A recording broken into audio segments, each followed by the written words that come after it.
I thought you'll be in Wimbledon now. I'm in Barcelona for all of us. So there you go.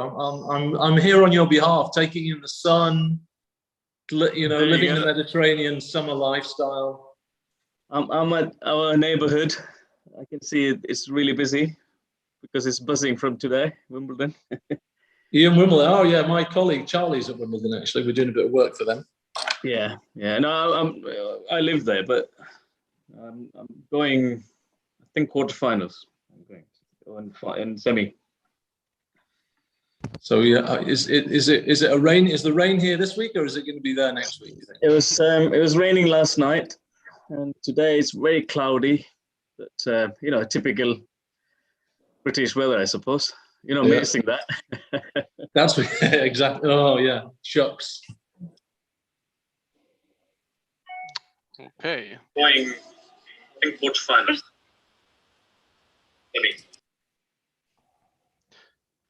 So let me do a quick check to see everyone's here.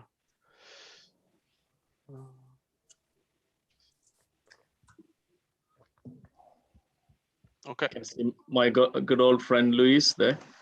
Hi, Sri. Yes. Hi, Greg. Hey, Luis. Hey, Luis, how you doing? Here I am, recovering from COVID, so. Oh wow. Oh dear. Yes, Oh really? still in the middle of it, so. You were almost over, and you got a COVID. Yeah. So how did you manage that? I mean, Yeah, well, sucks. family got it. Oh. So it was yeah, it's been a interesting last 10 days. Yeah. Were you vaccinated though, or? No, I was going to be vaccinated like 2 days before I got it, so it's like, yeah. But, He's too young to be vaccinated. yeah. Yeah. Yeah. 1 second.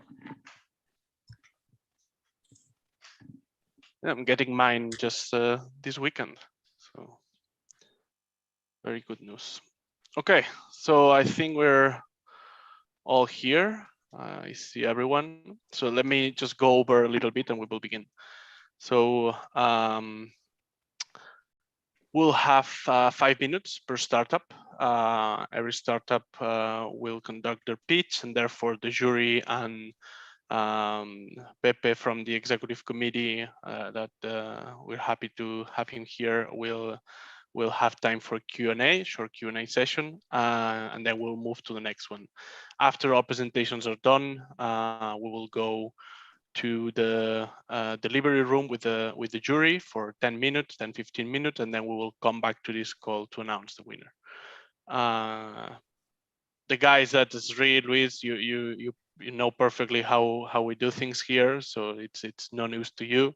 But if you have, guys, any questions before we start, we can do that now. Given that this year we have it online, so it's a little bit more relaxed. It's not an in-person event where everything is more rigid, but still presentations will be cut off at 5 minutes. Okay. Perfect. So let me.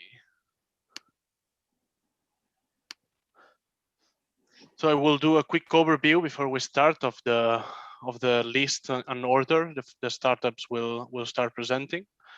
We have in first place Fan Prime. Second will be Slate. Third we'll have LiveXP. Then we'll have Imagine AR. In fifth place we'll have Fandom. Sixth place we'll have CU Solutions. Then after that we have Clopic, Live Duel, and then finally Cynic. Okay. Awesome. So thanks for everyone for joining us. This is the 4th edition of the FanXP, the startup competition of EuroLeague Basketball. We started 4 years ago without really knowing what we were doing. We know what we wanted to do, but we had no expertise in the field. And thanks to the accumulated experience and the input that the guys like Sri and Luis have given us over the course of the years, we have built upon our learnings and their expertise, of course. And I believe that today we have a program that for us is very valuable to the EuroLeague, because not only it allows us to get to know what new ideas are out there in the sports tech, but we believe we also provide some valuable insights to the companies that accompany us into this journey for them to have a better understanding on how the sports industry in Europe works. So without further ado, I will introduce the members of the jury. We have Greg Davis. He is representing Barcelona Tech City. Our jury member was Didac, but unfortunately Didac was not able to join us today. So many thanks to Greg. He has a deep experience in sports tech companies, and it's a great addition. And I'm sure that we will be happy to have him in future editions as well alongside Didac. Then we have Sri Barma, the CEO of iSport Connect. We have Luis Vicente, CEO of 11 Sports, Jasmine Roberts, that she will be joining us a little bit later due to some time zone difference. She's a principal at Causeway Media. We have Mathieu Lancôme.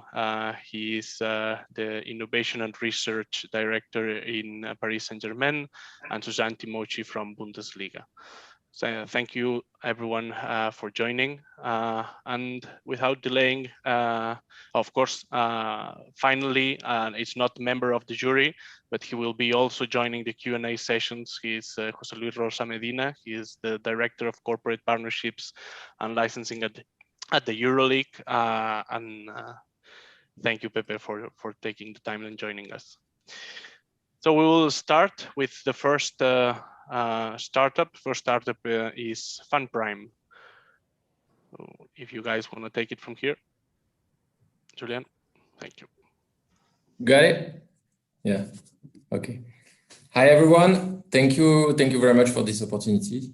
I am very glad to be with you all today and to show you what FanPrime could provide to EuroLeague fans. So let's jump into the presentation. First, our goal. Our goal is to create the most innovative fan loyalty program for EuroLeague. And in doing so, we want to help EuroLeague two things. One, acquire fan data from multiple platforms. And two, open new direct-to-fan monetization opportunities. We think it's just great timing for EuroLeague because EuroLeague is currently embracing a major digital transformation, new app, new CRM, new SSO. And so we think the timing is great. What is our solution? We want to provide EuroLeague fans with a new service, a fan loyalty wallet. With FanPrime, we want to reward EuroLeague fans and collect data for everything they do. For engagement on social networks and streaming platforms, for interactions on EuroLeague website, app, or TV, and third, and it's more classic, purchases of EuroLeague merchandising or ticketing for the Final Four. How does it work for the fan? Oops, sorry. The fan wallet is accessible on the website or the app of the EuroLeague. It is fully integrated within your own ecosystem. The subscription is done with EuroLeague ID. So the fan must create his EuroLeague ID to access his loyalty wallet if he doesn't have one, which will drive, of course, more contacts into the SSO. Then, once subscribed, he has to connect his fan accounts, whether social accounts, ticketing account, or the eShop of EuroLeague account.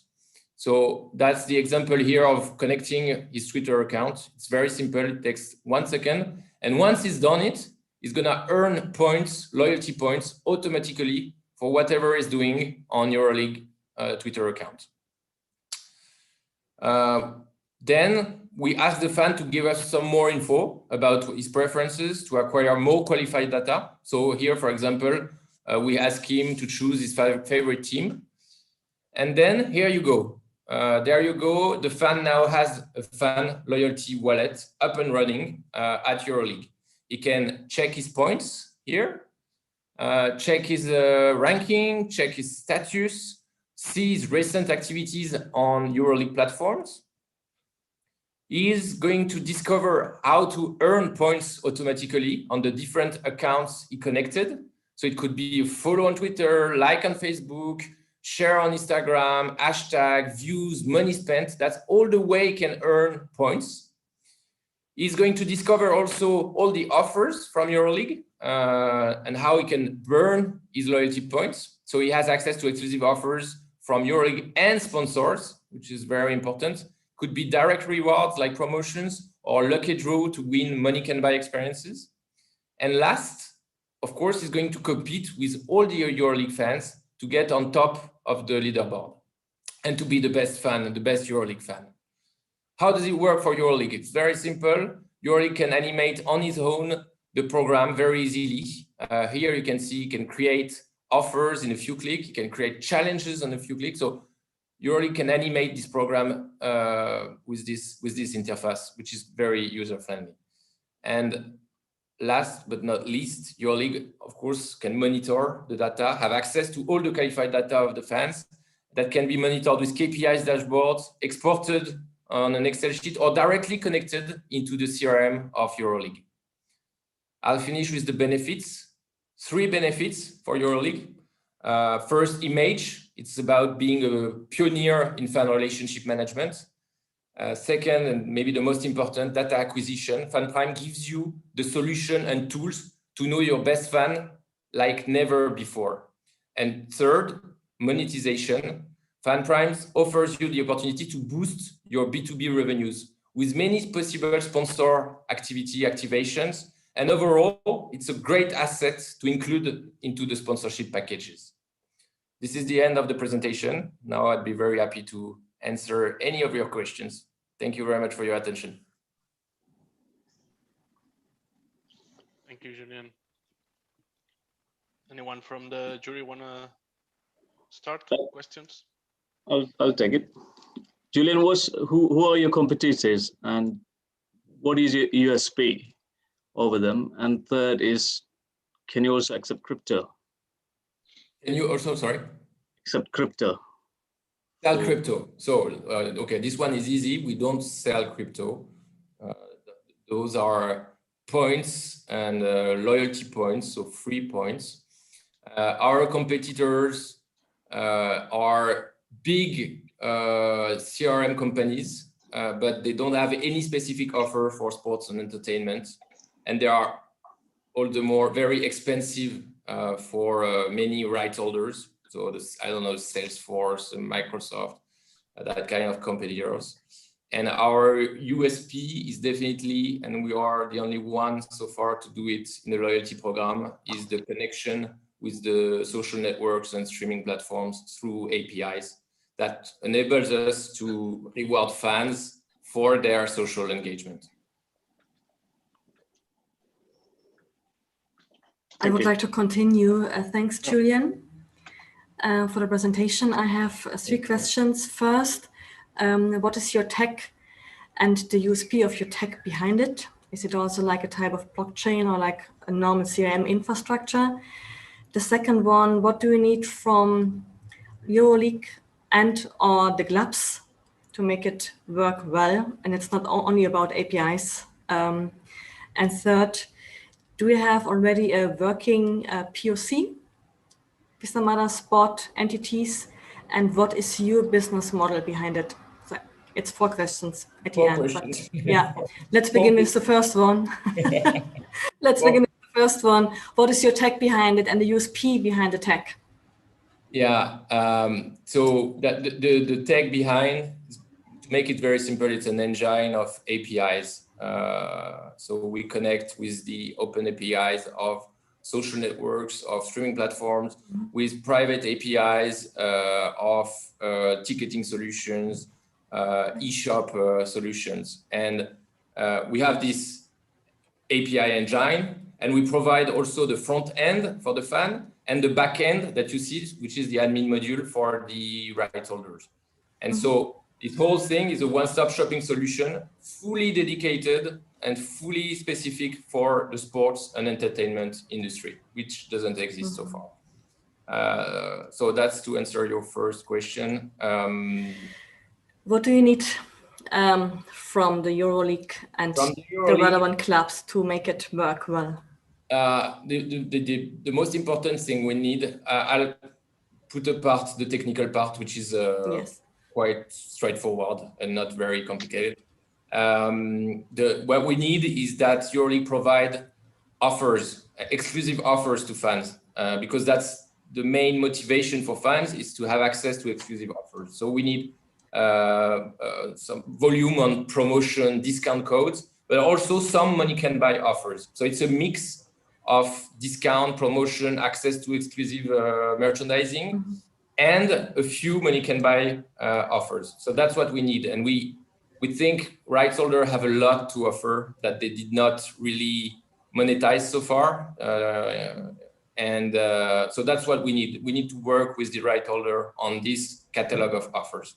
Okay, the third one was, do you have already like a pro and POC? Yeah, we are actually live with 2 esport clients and 1 soccer client. So we developed the solution all over 2020, and we started the onboarding of clients Q1, Q2 2021 with a fundraising in the same time. And now we are live, up and running on exactly what you've just seen on the screen with 3 clients. And we are currently onboarding another client, many more for September with a new release of our solution. Okay, and the last one was the business model, like your business model behind it. Yeah. Yeah, the business model is a setup fee, limited setup fee, depending on how many APIs you need to connect, private APIs you need to connect, and the level of customization you need, and then a license fee, which depends on the volume of fans that you want to onboard on the program. Okay, thanks. Can you give us a ballpark of those fees? Julian, this is Greg. Sorry, can you give us a ballpark? Like a small fee? Is a small fee 100 euros or 1,000 euros? It goes from, it can be from about the setup fee can be from 1,000 euros to 10,000 euros, I would say. And a license fee starts at 100 euro per month and go up to 10,000 euros per month, depending on the volume and all the options. I mean, I can definitely share with you the red card, but that's the ballpark figures. And how many people are in the business right now? How many people do you need to, if you suddenly go from 5 clients to 50 clients, what's the sort of the roadmap? The roadmap is 15 clients by the end of the year. And then we have a business plan 2002, 2003, but I think 15 clients, 50 by the end of 2022, and it's a mix of big clients and smaller clients. I mean, we want to have a standardized offer even for content creators. I don't know if you know Patreon in the US, for example. So we want to segment our offer, a more customized offer for big clients like EuroLeague, and a more standardized offer for influencers, content creators with, 50,000 followers. And headcount right now for 10, 15 clients and headcount for 50 clients, what's the relationship? You mean how many headcounts we have? Yeah, headcount. How many people have got in the business right now? And if you get to 50 clients, how many people would you need to sustain that? Oh, we have we did a fundraising like 3 months ago So we are a team of 15 people, and we don't plan to increase and to recruit new people before the end of the year. So yes, we are already quite well staffed for this scaling up. I don't know, we'll have to definitely by the beginning of 2022, we have on the roadmap to have more tech guys and more commercial guys. But so far for 2021, we are already staffed. Thank you. And I think Mathieu prepared for the 15 clients. Okay. I don't know if Mathieu's question was already a question. I have a very short one, but in your businessman, but mainly on the EuroLeague side, you said that there is an option for sponsor to bring money in, but what is the willingness of sponsor to pay more for clubs that would provide such loyalty program? From our perspective, sponsor look for audience and visibility, and I'm not sure that having this loyalty program will allow a relevant upsell on the sponsor deal. So just what is your opinion and what are the data you've collected? I'm afraid we have a different opinion. I mean, of course, we think sponsors want a more direct to fan relationship, and they are more and more willing to pay for sponsorship in return of a return on investment, and not only awareness, media value, and they want tangible results with sponsorship.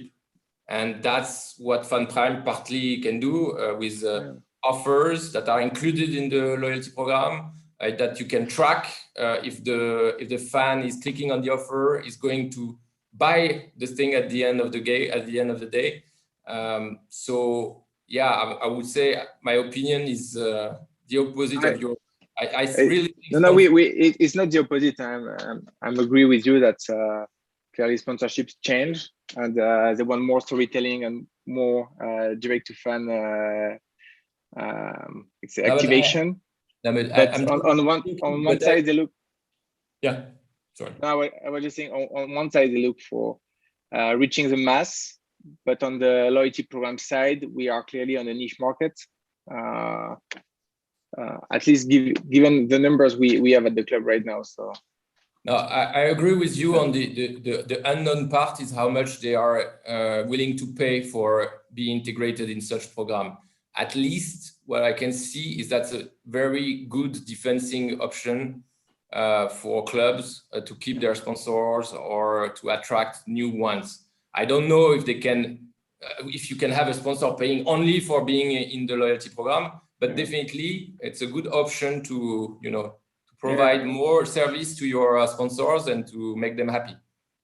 And we see. Sorry, Julien, we need to move on to the next one. We saw that. I just finished with that. We saw that very clearly with our esports team. The sponsor is a big e-retailer, and he spotted the thing, and he wants to be in. So I don't know if he's going to pay more, but he definitely wants to be in as soon as possible.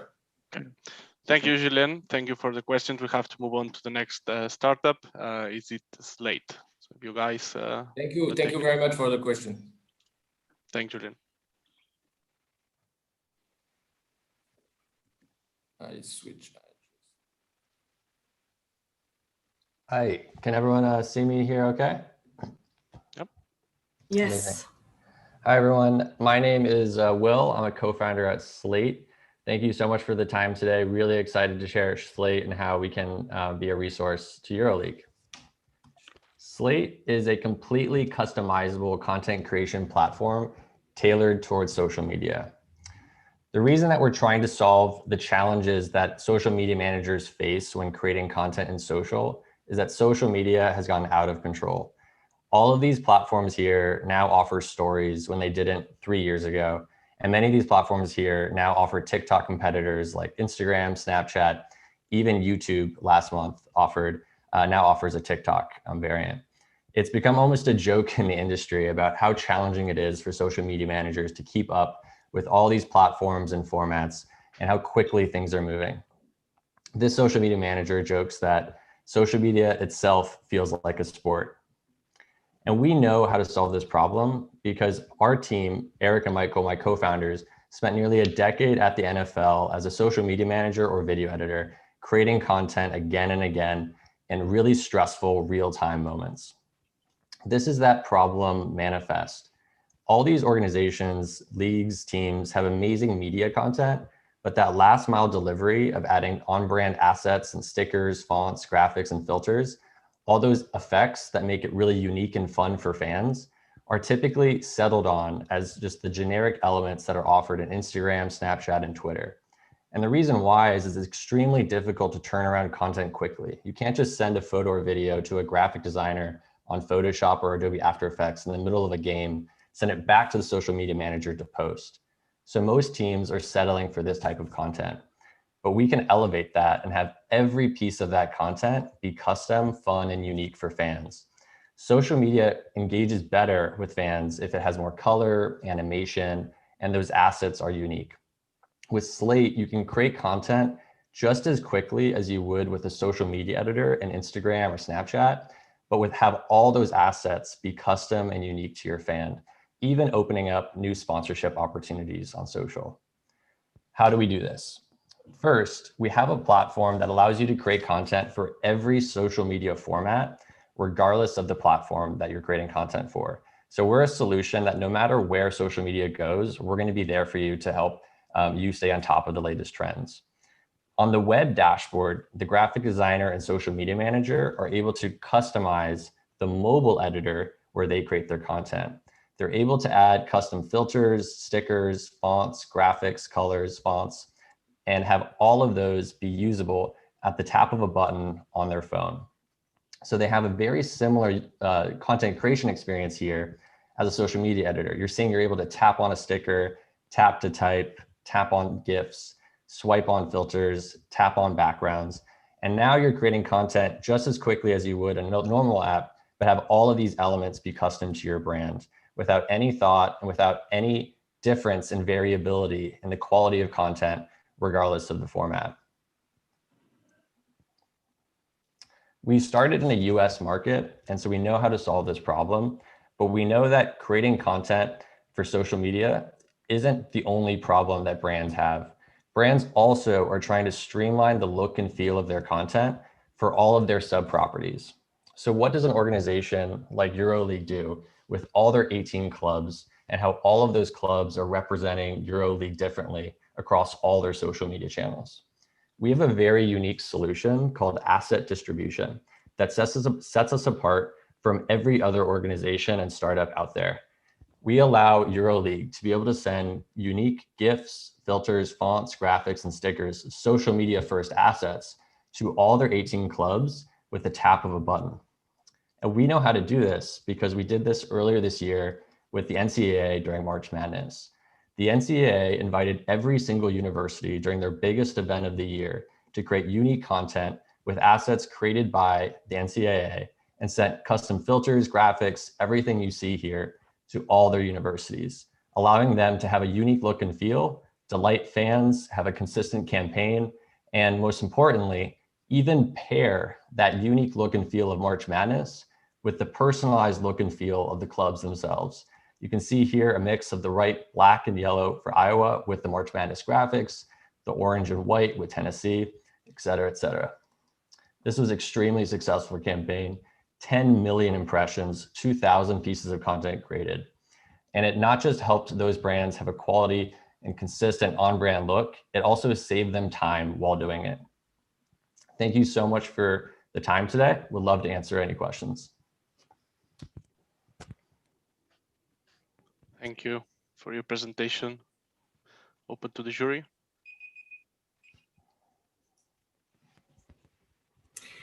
I have one question because, as you know, with the Bundesliga, we work quite closely together. We had a 2-year pilot, and I don't want to talk too much right now about that, but could you go a little bit deeper for the jury in the assets and the use piece of the workflow? You mentioned the asset distribution, but I think that's the big asset, the easy workflow through, for all channels, through all the distribution partners, how you handle that.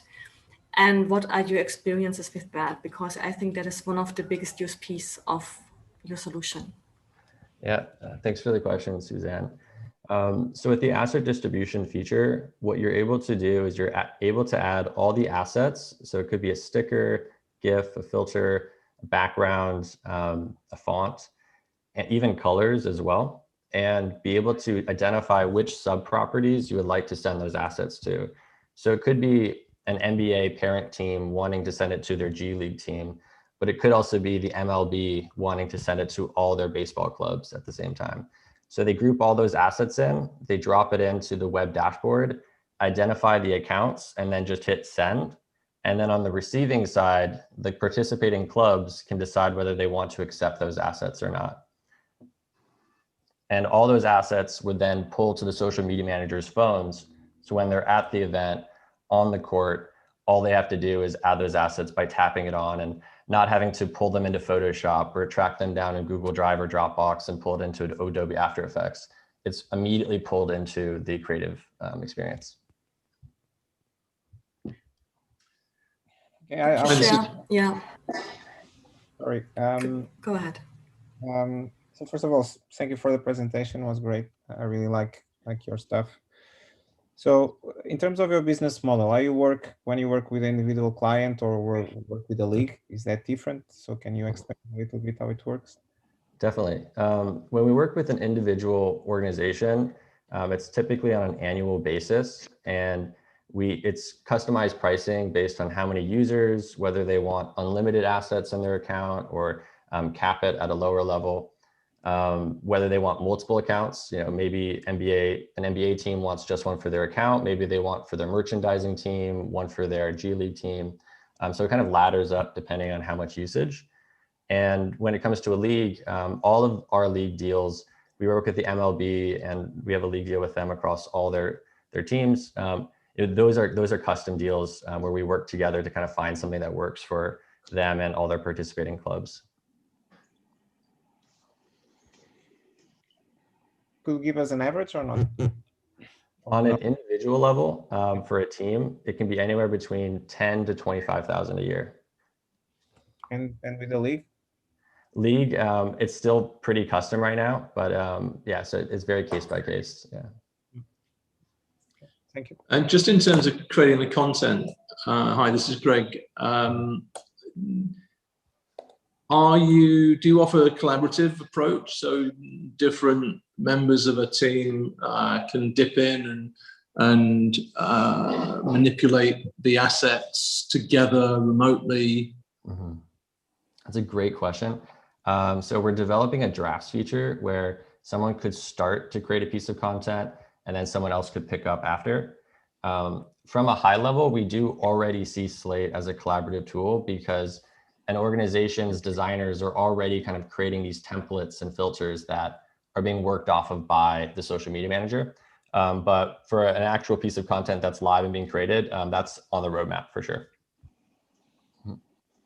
So particularly where if you're editing video down and you've got different departments, the ability to collaborate and share and improve, edit on the fly as a story develops, dip in and out, all that kind of stuff, that's all on the roadmap. That's on the roadmap, yeah, where you're able to kind of start creating a piece of content and then have someone else jump in and finish it.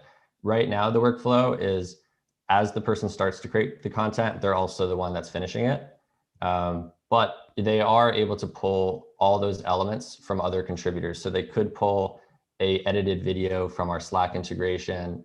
They could pull, a sticker from a designer that drop that sticker into the web dashboard. But yeah, the more creating a piece of content together with different people at the same time, that's on the roadmap. Mm-hmm. And what's your European setup? Do you have an infrastructure here already, or are you just US based currently? Right now, half of our team is in Europe, but on the engineering side. And we work, so we do have a setup in terms of like engineering and support. But most of our team in terms of account management, customer support, that's based here in the US. Yeah. Okay. Last question, I think Matthew had one. Oh, sorry. Pepe, you can go right after. Cool. I go super quick. We try to engage now our fans into the creation as well. So would it be possible at one time to open up some of the assets we create internally to our fans?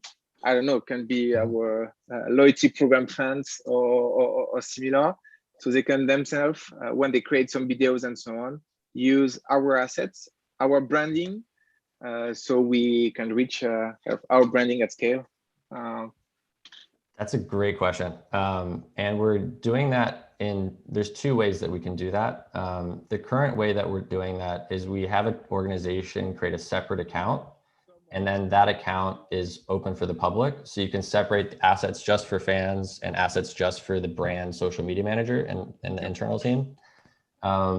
The other way to do that, and just a fun example of that, is we're already doing that with professional sports teams, putting in the hands of athletes and having athletes create really fun and unique content on behalf of the team. But that could also be a fan account as well. The other way to implement that would be to have Slate plugged into the native apps of your sports team. And that's certainly something that we've been asked a lot about. Unfortunately, that's another roadmap response in terms of we're really keen on looking into that and building that out more. Okay, thank you very much.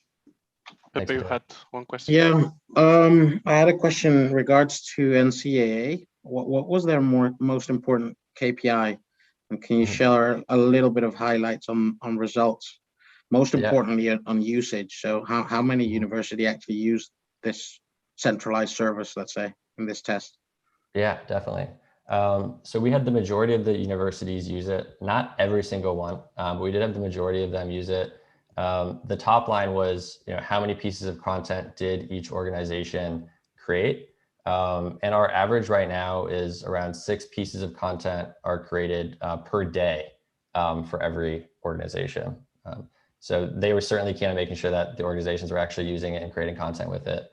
And there were some sponsorship graphics that were included in there. And I know that was super important to them. Okay. Okay, great. Thank you, Will, for your presentation. We'll now move on to Imagine AR. No, sorry, LiveXP. Apologies. Shima. Hello, everyone. Thank you. Thank you for this opportunity. Let me quickly share my screen. Are you able to see it? Yep.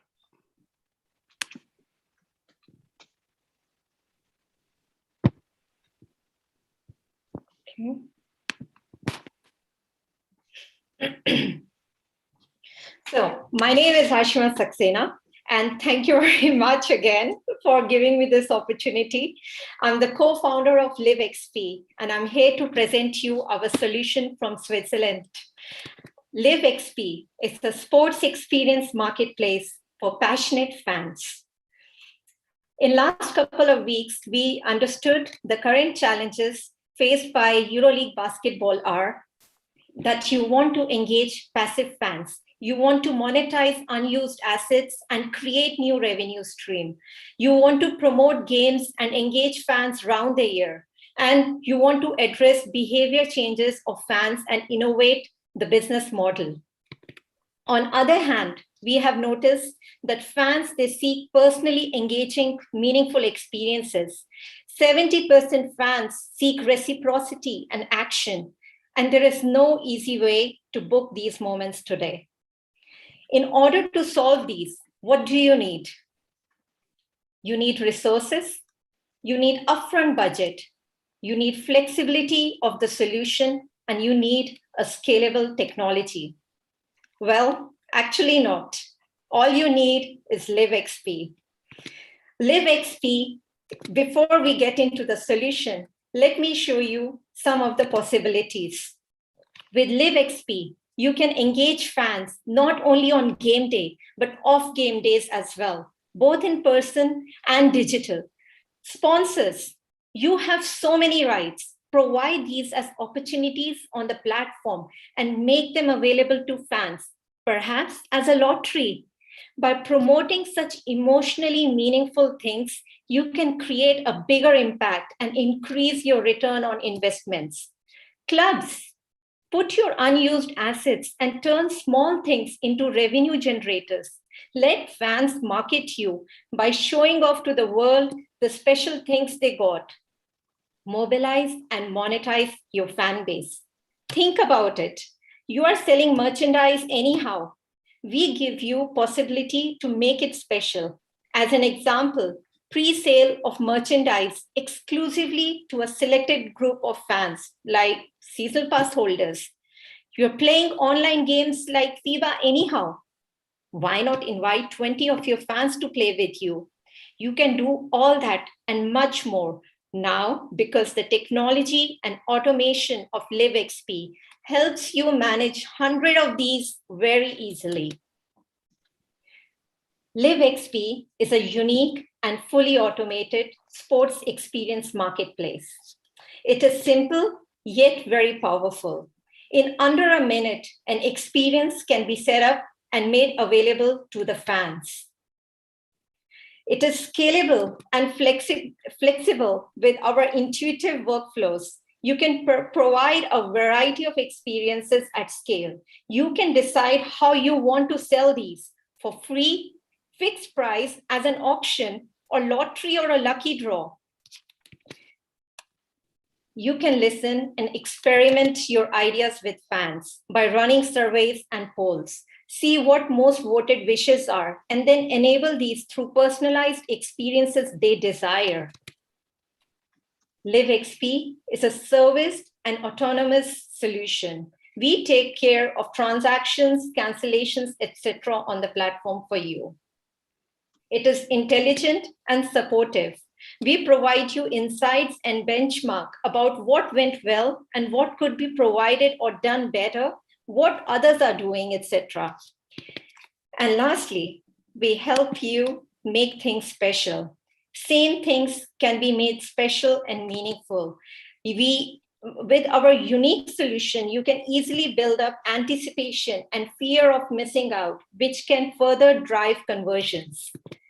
Now, let me show you with screenshots of our platform how it works on LiveXP. For example, you can invite some of your fans for a barbecue event where, as an example, some spots can be offered at preferred condition to season pass holders. Some spots can be provided in a lucky draw. Perhaps a few slots at a fixed price to extended fans community. You will upsell your loyalty passes as people will buy them to get access to this if it's restricted only to loyalty pass holders. Another example, imagine at the end of the game, Salguiris starts a bid on the winning game ball signed by the team as an auction. And all this in under a minute on LiveXP. You get much higher value because in the arena, the emotions are at the highest. Fans will pay more and will be even more satisfied in the process. The possibilities are endless. And how can you say no to this? You have zero upfront investment in technology. We work on revenue share. Our platform can be integrated to your existing websites and apps literally within an hour. You don't need any extra resources, and you're not killing any of your existing revenue stream. You are getting unbelievable flexibility to engage fans globally because digital experiences see no borders.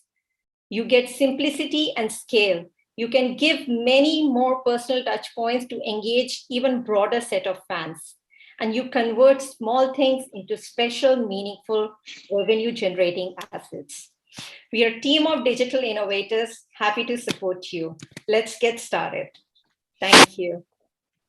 I'm open for questions now. Thanks, Shima.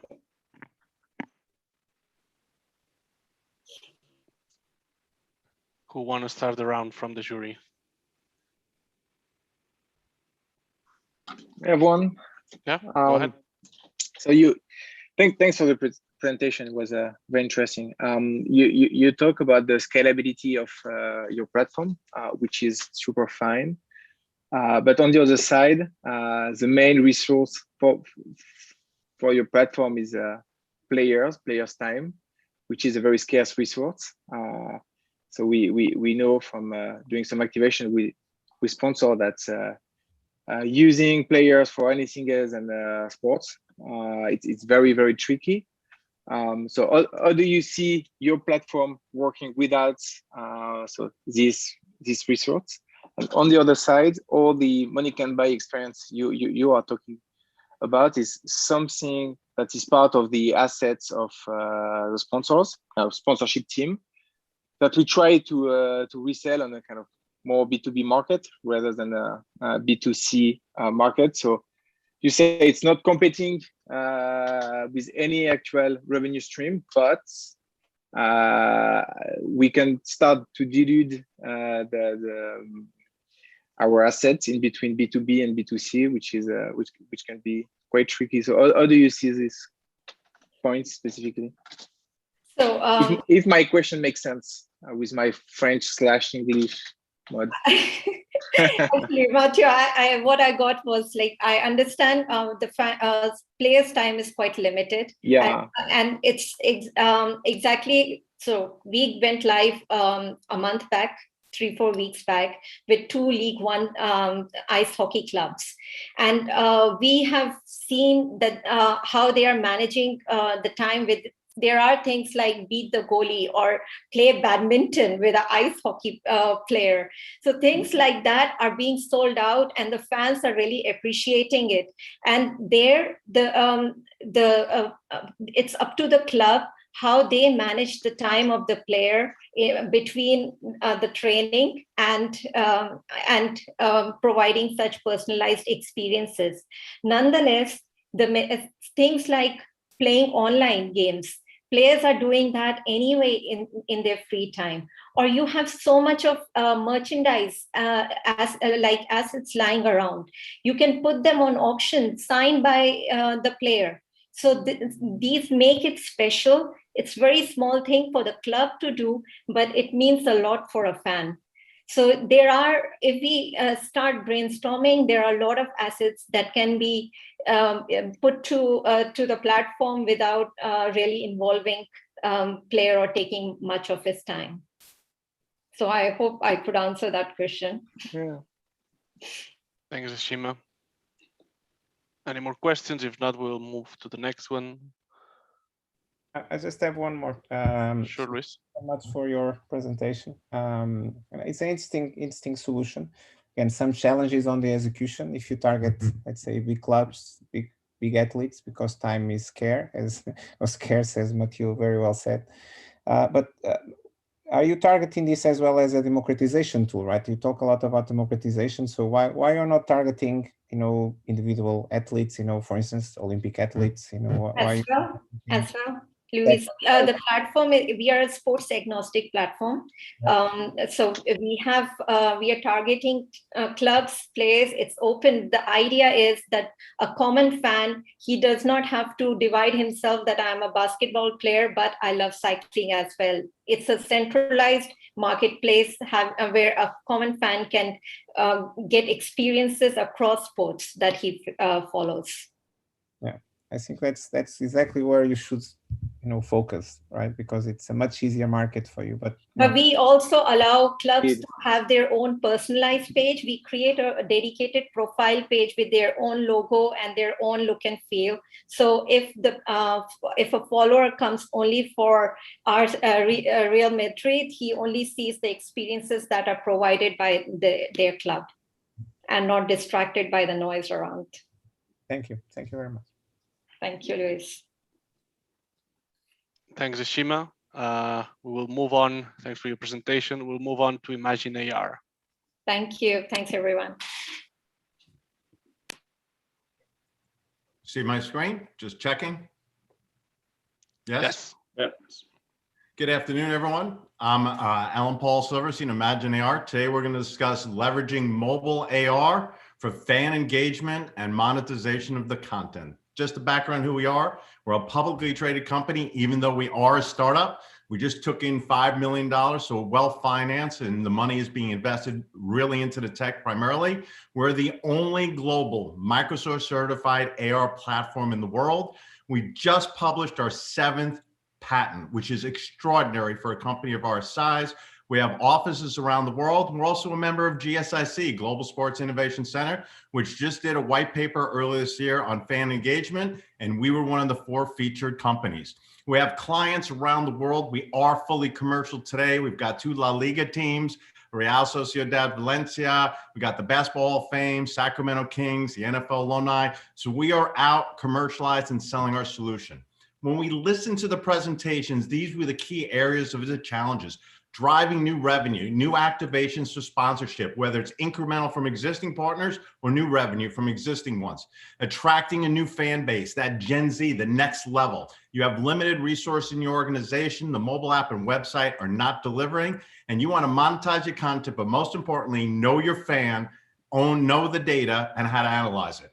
Your box initiative support makes a lot of sense. A centralized location to take in the data, have a full 360 view of all your fans, and be able to interact and own that data. And after listening to that, we know that AR is the solution. Matter of fact, Tim Cook said the AR, augmented reality, is going to be bigger than the mobile phone. This slide alone should tell you why you should be looking as EuroLeague at AR. Deloitte just did a study, 94% conversion rate. That is extraordinary. Not face filters, not stickers, but using AR to engage fans wherever they are. And look at the size of the market. Today, it's about 8 billion. It's supposed to hit 175 billion in the next 5 years, which means you should be doing AR. It's immersive, it's engaging, it drives new revenue, expands the fan base, and builds community. And because we have a lot of experience in it, we can help work with the clubs and the leagues to drive truly meaningful engagements. This one went viral just quickly. This is a version AR, just using simple existing green screens. This went viral in the United States. Very famous music guy, Flo Rida.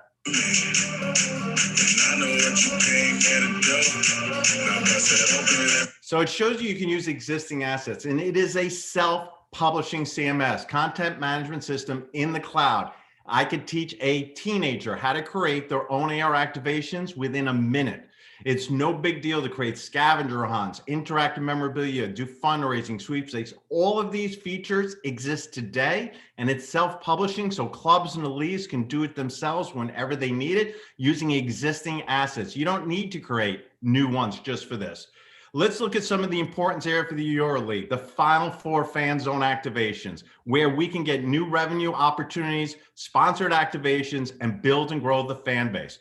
You can do a scavenger hunt similar to Pokemon Go. With our platform, we can create a scavenger hunt literally in less than an hour anywhere in the world. And this could be a sponsored activation, whether it's players, teams, and using existing assets. Additionally, we just created a couple of these samples for you to see. Imagine doing a virtual AR tour or your logo. These could be placed around the world or in the cities where fans could take pictures themselves. This was done just for the demo, quickly and easy. For FC Cologne, which just picked us as one of through the Hype Innovation Sports Lab, we use green screen and we place players in people's homes. How cool is that as a sponsored activation? Fans can take pictures with the players and receive instantly a coupon to either purchase merchandise, be redirected to e-commerce, or some other activation with the sponsor. This is all built in and simple to do. Green screen image at the finals as well with players. Sponsored activations is key. Second screen immersion, we focus on that. For Grubhub, 100 million activations, 160,000 AR. You have logos, you point, you shoot, and you activate while watching. This is another activation, sweepstakes. Build your global audience. That's the focus. Game day experiences, all this is built in. When we look at what's important with AR, it's engaging, it brings in the new audience, it's immersive, and it goes after the next gen. And we are so interested in doing it. Everything can be posted not only social media, but around the world for all legends. Lastly, I just want to jump to the proof of concept when we get to 5 minutes. Why? We're low cost, frictionless. Everyone has a mobile phone, and we'll give you 2 options. No cost revenue share, a white label Mural app delivered in 90 days. We manage everything for you and build the program. Or we offer an SDK as a revenue share as well, that we can integrate with any existing mobile app as a revenue share deal as well, no money up front, and we deliver the entire program with the resources to the organization. Thank you very much. Thank you so much for the presentation. Jury, any questions? Alan, you mentioned 7 patents. What are they for? Is that for the actual product or for the offering? What did I say? One more time. I apologize, Shrey. You said 7 patents you got. 7 patents, correct. Yeah. Could you tell us more about that? So the 7 patents we have are around virtual gaming, AR delivery, and the 7th one we just published is an 18-page patent delivering AR content from the cloud directly to a mobile handset, either structured or unstructured data. It's probably one of the most important patents in the world of AR in the world, and it just got published a month ago. You can see on our website, Imagine AR, that patent, which is published, and you can get the detail on it. So we have, as everyone always likes to say, a moat around ourselves. We have 7 patents around our engagement. So we're giving a tremendous amount of value to our clients to protect the intellectual property we built, and as we go forward, a significant competitive edge compared to anyone else in the marketplace, including the biggest players. Thank you. You're welcome, Shrey. Hi, it's Greg. Great presentation. Any rights issues? So you're taking pictures of, sharing pictures of players, people's homes and stuff like that. Do you come across any issues around rights? Absolutely not. We contract with the teams. We're a public company, so I can't discuss anything else that's going into the future, obviously. But with the teams we're working with, they're doing their own green screens of the players on their own days. They're using existing content and then delivering it into the existing homes of fans to do specific campaigns and then creating a sponsored activation. Because the end of the day is about building community and then generating revenue, because that's what's got to be important, right? So we allow you to do that with your existing assets and then deliver them however you want in campaigns. Because it's cloud-based, you can create campaigns instantly without the need for a programmer. You don't need to touch a mobile app. You can use your social media person. But again, for the EuroLeague, what we're going to do, we're looking to actually put together a full team to work with the EuroLeague and deliver these activations for them and help teach them as they go forward. But it is self-publishing, and we haven't encountered any rights issues whatsoever. Could you dive a little bit deeper in your best cases, especially for leagues, because the league approach mostly is B2B, and then over the clubs B2C. And yes, I mean, it's the future, it's great, but you need to have like a certain diversity, and a fun element in all that stuff. So only to work with players and they say maybe happy birthday and go there to shop the jersey, it's not enough. So I would like to know a little bit more about your experiences as one of the market leaders about best cases and how you should begin with. Excellent. Good question. I think Grubhub demonstrated 10 million views, 160,000 AR. That was aimed at consumers, but it was all about using coupons to purchase meals. It was entered into Greet and Meet contests, but you also can use it for B2B. We actually just signed a deal out of the Hype Sports Innovation Lab, which we were one of the top vendors at, that they're using for B2B to sell automobile parts to automobile manufacturers. The ability to deliver an engaging, immersive experience is key. It is not just happy birthday. It's about delivering an engagement that's fun and sharing. Look what Snap did purely with simple face filters. AR is growing. Deloitte's study just proved with a 94% conversion rate. It's being done with IKEA. It's being done with other brands, Wayfair.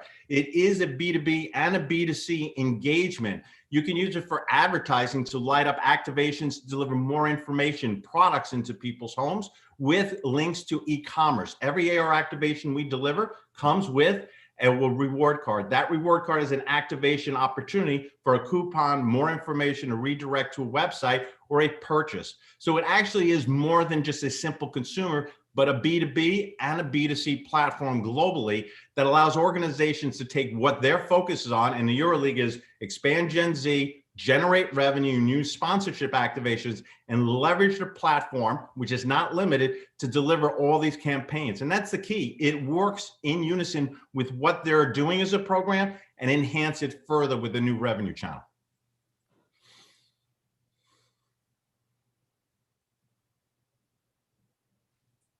Okay, thank you so much for the presentation, and we will move on to the next one. Thank you very much. It's time for fandom.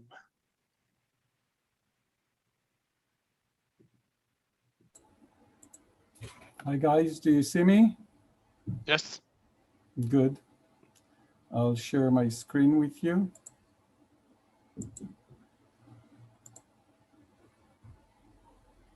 Is it clear? Yes, if you can full screen. Yeah, great. Go ahead. Good afternoon, everyone. My name is Iva Vidor, and I lead the Fandom FRM team from Tel Aviv, a walking distance from the Maccabi Tel Aviv Arena. Everybody knows that the heart of every sport organization in the world is its fans.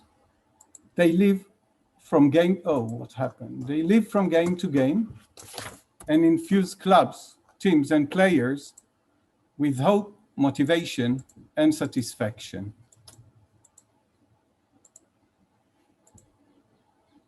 Today, we are about a year and a half into the COVID-19 world pandemic and the social distancing, and stadiums are empty or almost empty for months to come in many parts of the world. Sport clubs have to adapt themselves to the situation and get to know their fans. They have to start collecting and centralizing all fans' data in a single place, have tools to know their fans better, and of course, to monetize the asset of fans.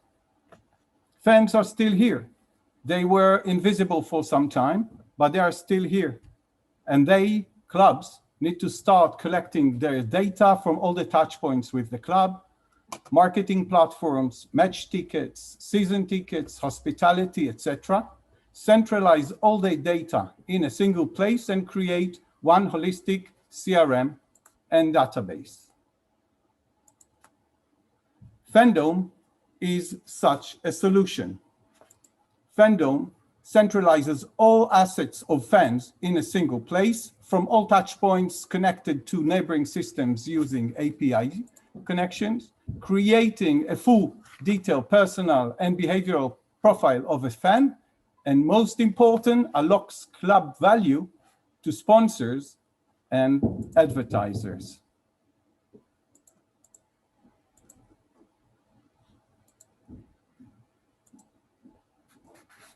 Fandom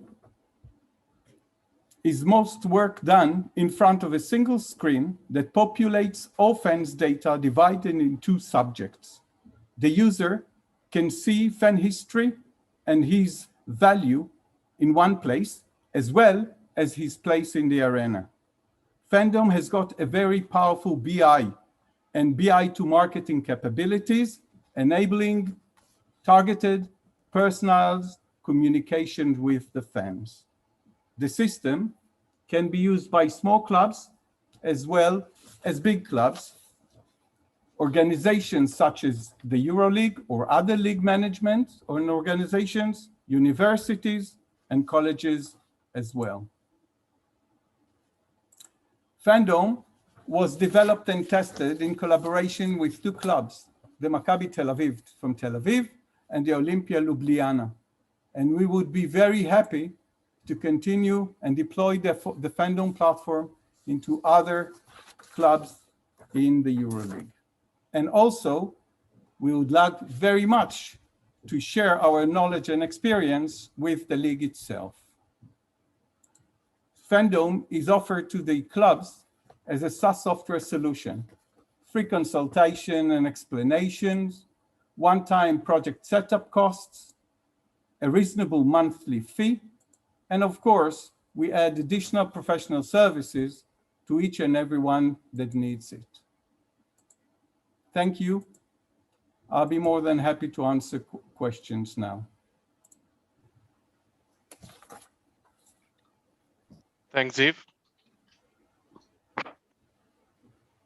Hi, Ziv. Hi. Hi, nice to meet you. Nice to meet you too, Luis. Could you tell us a little bit how you distinguish yourself from all the other companies that are trying to do the same, right? Because of course you pick up the right points, you know, that it's made, you know, with clubs, for clubs, and I understand that, but could you get a little bit more in detail how you see yourself competing in this, you know, very difficult landscape? Yes, this is a very difficult landscape because we can find ourselves head-to-head with Microsoft Dynamics CRM or Salesforce or teams like that, very powerful, big organizations, but, and there is a big but, they are not suitable or suited themselves to small and medium clubs and even the bigger ones. Our solution was developed for about 3-4 years in collaboration with several sport clubs, and we implemented exactly the needs that they presented to us. They don't have to need all the rest of the CRM systems. They're focusing on the individual information that you can collect and then analyze. Using that and using the other tools that we have developed within the system, the marketing automation and the segmentation and BI, that separates us with a reasonable setup price in comparison to much bigger sums of money that are needed by these organizations. So you basically, cost is your weapon, right? Not just the costs, the know-how, the very quick setup period, the very intuitive and easy to use system. We are really focused on the needs of the club. You know that the people that are working in the club are very focused on what they have to do. They've got multiple jobs because of the slim organization of sport clubs. So it has to be a very simple, easy to use and very focused system. All work is done by the users in front of a single screen when they are working, and the BI and the BI capabilities and the BI to smart marketing is the other side of the marketing management and the management of the club themselves. So price, yes, easy to use, short setup fee and short setup period, and the friendliness of the system and the 24/7 support that we supply with it. Thank you. Thank you, Luis. Can you speak to what integrations you have in place? I think the key element of any CRM platform is other tools that you're already using that it could integrate with to solve sort of core business use cases. Okay. The API connections integrations that we have with the ticketing systems, like not Ticketmaster, but the Tel Aviv company. We've got integrations with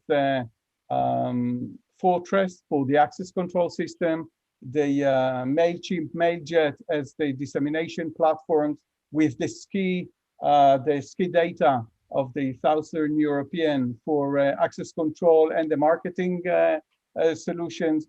We've got other ticketing system like Mój Kartę from Slovenia, and we've got others like Toptics from the Tel Aviv, and we're working now on additional ones that hopefully we're going to have with Ticketmaster or maybe Eventim. Great, thanks. And by the way, we have created a full layer that supports the API connections, because the data we are collecting is very different from the regular things that everybody collects. Great, Ziv. So if there are no more questions, we'll move on to the next one. Thank you, Ziv. Thank you very much. Next time is Seyu. Okay, see you guys. See you, Ziv. Hey guys, hi everyone. Hi, Can I share my screen? Yeah. Sure, cool. Hi everyone, thank you for having us here. So at CU, we are allowing fans to take selfies, add motivating messages to them, and post them through a moderated channel to all digital platforms in the stadiums and arenas, be it the giant screen or pitchside LED boards or TV network, and even to the stream if the match is streamed. On the other hand, we help our partners to expand their marketing portfolio with 8 new platforms to enhance their internal CRM database and to directly tap into the spending power of remote fans. So how we do that? We basically we say that in 6 seconds from the sofa to the stadium giant screens. This is an example of us working with UEFA and the under 21 Euros a while ago. And basically we do that through an app called See You Together for Victory for world events and for smaller markets. But we still use See You Together for Victory app in La Liga with Real Sociedad and Celta Vigo and some other clubs as well. We can also provide our solutions built in SDK and also through a web link. So you can just share it on your social media channel and your fans can post the selfies. We basically use a Facebook, Gmail, Apple ID login to help our partners to increase their known fan base throughout the fan experience. What we learned from sports clubs and federations in the past 2.5 years is that their internal CRM system almost always are much smaller than their digital follower base. So it's like 2 to 10% compared to their social media follower base. And this is where we help with the login and the entertaining experience, which is very appealing for the social media and savvy generations, Generation Y and Z. So we are not asking them to sign up for a newsletter or something like that. No, we are providing a solution that they enjoy. We are also helping our partners with market intelligence because the moderation of selfies happens in an AI-assisted program, and the AI also analyzes the photos in real time, so we can provide fun data on the fans, such as where they're watching the matches from, what they are wearing, what kind of merchandise, which seasons jerseys are the most popular, and things like that. So we can help our partners to tailor a more appealing merchandise store and also where to find and where to reach their fans. Talking about expanding the marketing portfolio of our partners, this is CD Leganes, one of our partners in Spain.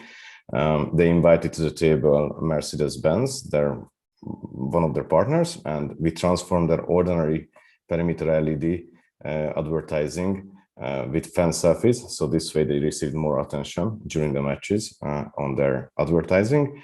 And also they got the exposure within the app, in the automatic emails with different call to action buttons, and also in social media, which is actually one of our most valuable assets for sponsors because of the very, very high emotional connection that the fans have with their own content. That's why they drive huge engagement, and on the back of that, huge organic reach on social media. Talking of which, this is an example of like 100 selfies at Sheffield Wednesday or at Leganes, delivering close to 90,000 organic reach, which is like the equivalent of several full house matches at Butarque. In general, our solution, as I said, focusing on Generation Y and Z, which is, I think, an important matter for EuroLeague, learning from the presentations last week. Target markets of Italy, Germany, France, and Russia have, from the sports fans perspective, like close to 30% of their population are belonging, or sorry, the sports fans belonging to Generation Y and Z. Our solution is safe and secure because we have done over 110. We entered over 110,000 fans throughout 250 sports events, including 9 world events in different sports. Basically, we have an experience of working in 11 countries in 19 different sports. Our solution is scalable because we can involve thousands of fans in a match, not only a few hundred or tens of them through Zoom or Microsoft Teams call. And our solution is also sustainable because the fans are back in the stadium. We are displaying their photos in a non-intrusive manner. So they are listed in between the commercials, and there are no big giant screens and stuff like that on the stands, which we've seen, like when we did not have fans in the stadiums. Our solution is also profitable because we use our partners' existing IT infrastructure. They don't have to invest in new LEDs, and they can also generate revenue from day one as well by selling the photo posting experience in Stadia experience, or attaching it to a VIP ticket, or monetize remote fans in a way of like the solution is free for them to post to the giant screen, but they only will be displayed if they are lucky. They can make sure their photo will be displayed during the match, on the perimeter LED boards if they purchase merchandise, where we have an additional margin built in to deliver additional revenue to our partners, or sell it as a VIP experience when it would be appearing as a VIP fan, in a different, much more fancier manner than the free or the merchandise purchased selfies. So our proposal for EuroLeague is to connect our solution to their main application, this way enhancing the number of downloads, because we would channel the fans towards the official app to enjoy this experience, and make the solution available remotely in all 18 arenas of the teams competing and in the Final Four as well. And in 3 months, it could become a revenue generating and data generating machine for EuroLeague and for the clubs as well, without any setup fee. Basically just a very conservative calculation made on how much revenue we can deliver to the clubs. In the first year, it would be 17K, and in the third one, we could reach even 85,000 euro per season. And also hoping to increase the sales as a match day sponsor for the new platforms that we add to that existing marketing portfolio. And in the same time, EuroLeague's CRM database would be expanded just as the clubs one, because we would, like channel all data for them to them into one central, and increase it year by year and learn more and more about the fans and the target market. And we would share that information in the form of reports with the clubs and also with EuroLeague. We have such an experience in basketball. Actually, in this year, we just went bonkers with basketball. In January, we started at a Euro Women's Cup group stages in Sopron, and also in Győr, where we had like 4 different nations enjoying our solutions. And then just a couple of weeks ago, we participated in the FIBA 3x3 basketball Olympic qualifier tournament, where we had 11 different nations posting selfies to the giant screen next to the court. We really loved it. And we also work with the Hungarian Federation in the Hungarian Cup and also on the league level from next season. We have great advisors in our team. We work with Adam Hanga, who is a basketball player of Barcelona, and we have Sam Lee to guide us through the endeavors of getting into the global sport, and he's a former vice president of NBA. And that was my presentation. So thank you for your attention. Open for questions. Thanks, Tom. Okay, no questions. Just one for me. Hi, I'm Luis. Nice to meet you, and thank you. Hi, Luis. So what is your business model? And we basically have different models. We provide our solution for a flat fee to our partners, and making sure they deliver the revenue for themselves more than our service fee would be through B2C and B2B transactions. We manage everything for them, and we also create all promotional assets for them to advertise and promote our solution on their existing communication channels, such as websites and social media channels. And we give a total like graphical and service support, so they have nothing to do, really just share, a poster or a link before match and the photo album after the match, because the fans are really, enjoying to see each other and tagging each other on the photos and commenting. So that would be the flat fee one. And we also have like a revenue share models with certain clubs, and basically it goes in the same way, but there is no investment from the beginning for them. We just put in place our solution, such as we would do, with EuroLeague for all 18 clubs, if we would be lucky to show what we can do. Okay, thank you, Tom. Thank you. Hi, Tom. Thanks for your presentation. Hi, Susan. Highly appreciated. I have 2 questions. One, what is your USP versus other competitors? There are several solutions on the market. And second question, maybe I missed it somehow. Which hardware do you need in a stadium? Okay, I go on the way backwards, right? So anywhere, where there are some LEDs, our solution can work. We basically deliver the content pixel perfect to the operators to display through our admin side. They can either do, for the giant screen web browser slideshow. They can actually do the same thing for the perimeter LEDs as well. But sometimes, the technological, let's say, background is not as fit to do that. But in that cases, they can just download the content pixel perfect and list it for display between the commercials, just to keep the clubs and partners obligations towards sponsors. And our unique selling point would be the way how we can in 6 seconds moderate and brand the selfies and make them available for display in the sports venues. and the way how we can tap into the spending power of remote fans as well. So you say like there are many solutions such as ours there. There are a few solutions which are really targeting remote fans and trying to deliver revenue for the sports institute from them, but there are very few solutions who involve fans with their photos, and they are not focusing only on in-stadia experiences. Okay, thanks. Thank you. Adding to that, you know, like 99% of fans often are remote fans. So it's just like, even if you have a full arena, you still have like hundreds of thousands and millions watching it through televisions who we would like to involve. Awesome, Tom. Thank you so much. Thank you. Thank you. Am I free to go? Thanks, Tom. Moving on to the next one. Next one on the list is Klapik. Nat?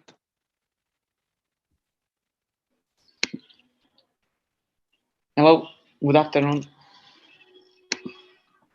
I'm sharing my screen. All right. So let's go. Did you know that only 0.3% of the European clubs are really digitized? It's stunning, isn't it? Even top basketball clubs in Europe tend to work or are more similar to amateur clubs in some cases, as some of their resources are not fully optimized, and they usually have many wastes related with time, money, and also with effort by the managers. So clubs and workers and managers are more submerged in day-to-day tasks. We are targeting professional and semi-professional basketball clubs in Europe, and mainly the ones with a profile similar to EuroCup clubs. As you can see in the data I'm sharing with you, even if most of them, all of them have a website, they are not fully digitized.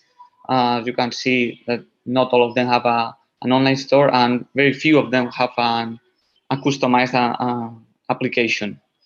So that's why Klapik helps these clubs in many different areas, mainly focused on increasing the revenue channels of these clubs thanks to the digitization, also organizing all the management areas, and definitely having a 360 degrees tool to integrate different departments like communication, marketing, sales, and administration. Yep. So what's Klapik? Klapik is an 3-in-1 or all-in-one tool. Even though we have many different features, I'm going to focus in the main two that help these kind of clubs, EuroCup clubs. I'm going to talk about communication area and also the management and administration feature. Related with this last one, we have a very, very powerful centralized database, as the club doesn't need to have different kind of accesses and files and documents, but just one only database with the data about the athletes, coaches, also fans, parents of the athletes, and definitely it's a role-based app or solution. So everyone related with the club has his own access with different kind of limitations and features. And connected with this centralized database, we have a lot of different features like digital registrations, online payments, also the calendars, trainings, customized reports, and a lot of features related with each of the workers in the club. And on the other hand, we have the communication area. This is a very powerful asset for the sport club, as the club has his own customized app and also a website that is connected to the app and also to the database and the software itself. So this is a good digital asset to sell to the sponsor, because they can engage and segmentate the fans to do specific communication to them. And also it's a time saver for the workers and managers, as there are a lot of automatic notifications and publications. So a lot of workers don't need to do these tasks. definitely there's a huge change from a club that didn't use Clubpic to a club that integrates all these kind of ordinary tools to a specific tool for his club. Related with our business model, we are a software as a service for sport clubs, and we have different packages depending on the number of teams. For example, a club with 25 teams from youth to the professional team would be only paying 150 euros per month. And in case this club has specific needs, he needs to customize something about related with the connected website, we have the Elite package where we negotiate different kind of deals. Of course, all the clubs can have a free trial before deciding to implement this easy tool to their day-to-day. We launched it to the market 2 years ago. By the end of last year, we already had our first professional basketball customer, and we also expand our business to other countries in Europe, apart from Latin America. We are now, very soon, we will start in other top markets in Europe, and by the start of next year, we'll be ready to do the pilot with the EuroCup clubs.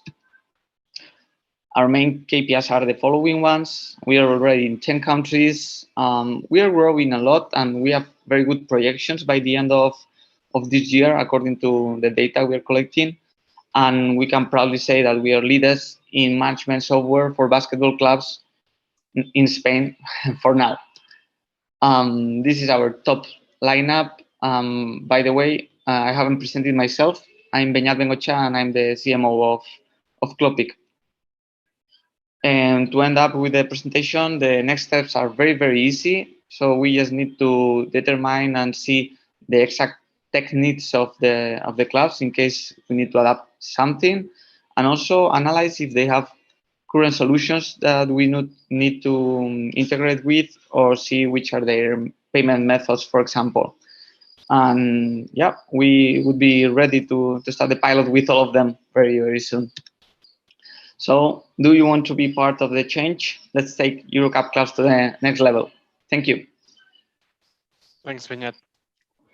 Thank you. Any questions, guys? Matthew? I may have, yeah, I may have one. Sorry if it's a tricky one. Can you explain a bit more your business model? Because you, on one side, you are targeting EuroLeague clubs that are clearly top tier club. Yep. But on the other side, you have a let's say mass market pricing model with something like 100 or 200,000 euro a month. And again, on the other side, you have 5 people in your team. So I'd like to understand how you want to reach profitability, because you will need kind of, I don't know, 300, 400 or 500 clubs to be able to be profitable in the long term. Yeah, maybe my maths are not good. Okay, yeah. These are our standard pricing models, but of course, with some clubs we have different pricing if they need further customization. Anyway, I was talking just about the main business model, that it's a monthly fee clubs are paying, but we have a second one.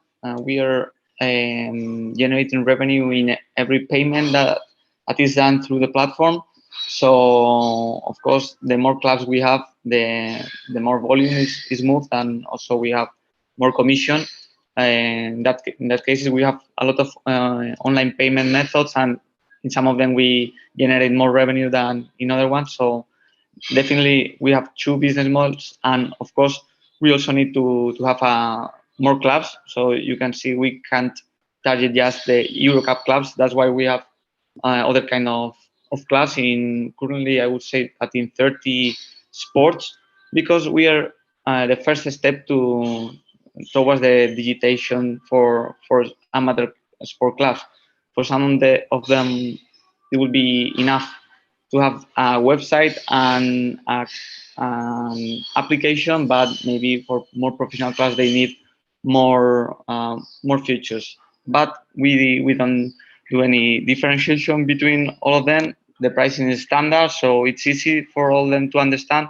And if you are generating more than what you are paying, good for you as a club. Our objective is to reach the more we can. Okay. One question to your team, because I mean, wow, great solution. I mean, I think it's a good setup. I think you have a clear view on the product market fit. But with the aim setting you have mentioned right now, with these customers and maybe also some individual needs, could you a little bit introduce us to your management team and the senior level? Because I think that's quite crucial to grow and to participate in the growth in the near future.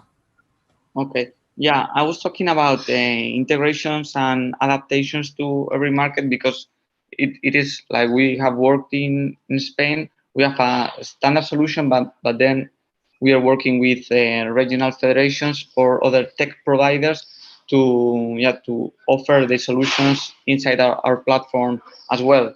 That's why if we go to a new market and they're using a specific payment method, we do need to integrate with it. And regarding the team, we are 5 people in the directory, in the management of the startup, but it's a 19 people company right now, and I'm the younger of all of them. The other 4 managers are more senior. They have a lot of experience in sports industry. They have working in basketball clubs. Also, they have organized leagues. So definitely in Spain we are very powerful, and yeah, we will need some good partners to internationalize to other big markets in Europe. What's the plan for your resources if you have all the EuroLeague clubs sign up to this? How can you serve them? Can you repeat the question, please? Sorry? Can you repeat the question, please? With the limited resources you have, how can you support if EuroLeague clubs come on board? What's the roadmap for that? Yeah, definitely it's not a huge investment for us, as we have all the platform developed, all the connections done. It's just to analyze if we need to do a specific development for 1 or 2 integrations. So for us, it's not a big investment in money in principle. And yeah, of course we should study if it makes sense to go to all the EuroCup clubs, because they are in different countries. Maybe we should decide to start with the ones in 2 or 3 countries and go developing as the company continues growing, because this would be just one vertical of our startup as we continue growing in day-to-day more amateur clubs. So I'm not afraid of the investment that we shouldn't do, but if the clubs are paying their fees, we will pay all the investment without.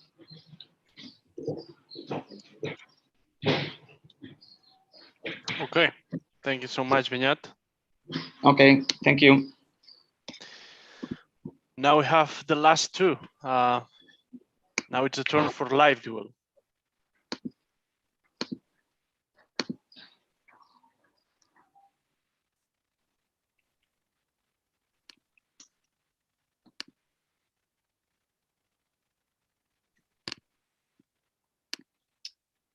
And your time starts now. Hi, everybody. My name is Will Martin. I'm the founder of LiveDuel. So we're all about live fan engagement. So sports have changed forever, and COVID has resulted in a huge pivot to digital. But sports had problems before COVID as well. So we heard from Pepe and the team that attracting the next generation of fan is a huge concern for all sports, and EuroLeague is no exception. Clubs need to own part of their own live strategy. The traditional model of selling the live rights to the broadcasters is not something that's sustainable long term, and sports need to be doing more in the live space. And with new sponsors coming on board all the time, you need new sponsorship inventory to activate on those partnerships. So sports is all about the social engagement, the interactivity between fans, the banter, the competition, the chats, the opinions, and that's what LiveJoule wants to help build for the digital era. So LiveJoule is a Twitch extension that allows sports teams, leagues, and individuals to run their own live interactive game show. Fans participate in real time. You can see here on the left that this is an example of one of the quiz questions we did for the Champions League last year. And teams or individuals are competing in a leaderboard to win prizes and rewards. So what are the benefits of doing a live interactive show on Twitch? So you're making fans part of the show. So you can bring on fans as special guests to offer their opinions and thoughts and represent each of the clubs. It's a new way to activate sponsors in a live setting, which is one of the most powerful settings for sponsorship activation. And you have an engaged audience that are actively participating. And then by integrating fans and allowing them to participate, you're building a really good digital community, which is scalable globally. So taking a look at seeing what EuroLeague have done in the live space and in the Twitch space in particular. So we've got Shaq McKissick, one of the players, and Jordan, who did a game commentary for the Final Four. I actually reached out to Shaq throughout the FanXP program. He's really interested, so we'll be having a call later on this week to see how we can potentially help Shaq and his team as he looks to build his own empire beyond basketball. So this is an example of what it might look like for Shaq. So Shaq does regular live streams on Twitch, and he can use the Twitch extension to create questions about the Final Four or each individual teams, and run these game shows with individuals to allow them to participate and win prizes on his channel. So EuroLeague TV launched a couple of years ago with some really good metrics. So part of our roadmap is to help teams and leagues who have their own OTT service to make it more interactive. So it's going beyond just watching streams, but being able to allow fans to interact with the content that they're viewing. So our target market is the sponsorship spend and the activation spend in particular. So you can see the numbers for the global and the North American markets. North America kind of leads the way, but the really key piece here is the activation spend. It's actually much more significant than the actual sponsorship spend itself, as teams and their partners look to actually activate fans after doing the initial deal. So our target market is sports teams, leagues, and individuals who are looking to Twitch for growth or already have active presence on Twitch and are looking to engage their customers with new types of content and interactive content in particular. So this is the team behind LiveJoule. I'm the founder and CEO and product owner.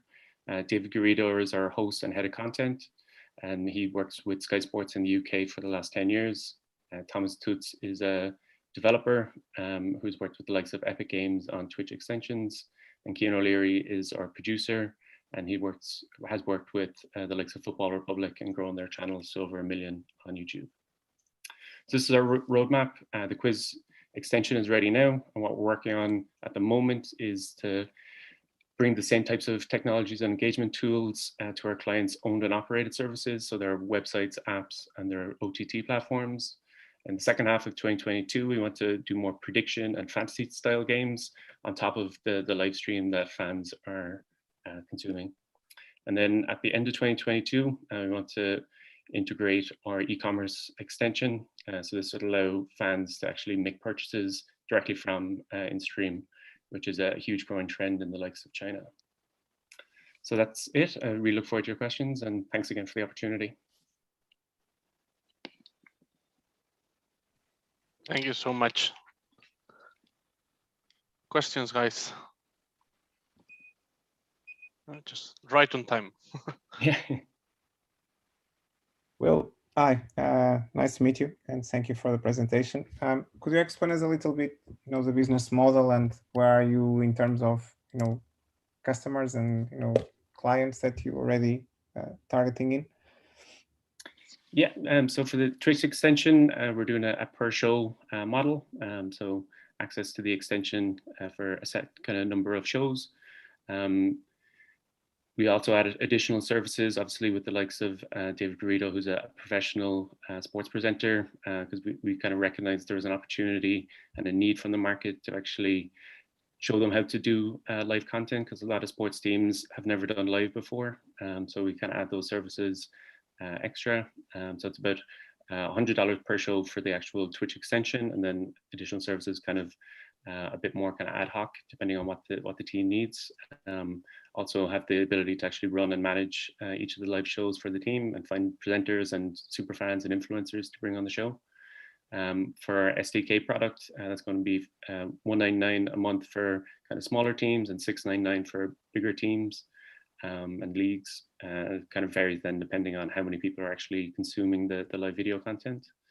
And then over the last kind of 12 months, we've kind of worked with the likes of UEFA and EuroLeague to actually kind of pilot these programs. And then we're looking to kind of scale up as more and more teams are coming onto Twitch. Thank you. Thanks, Luis.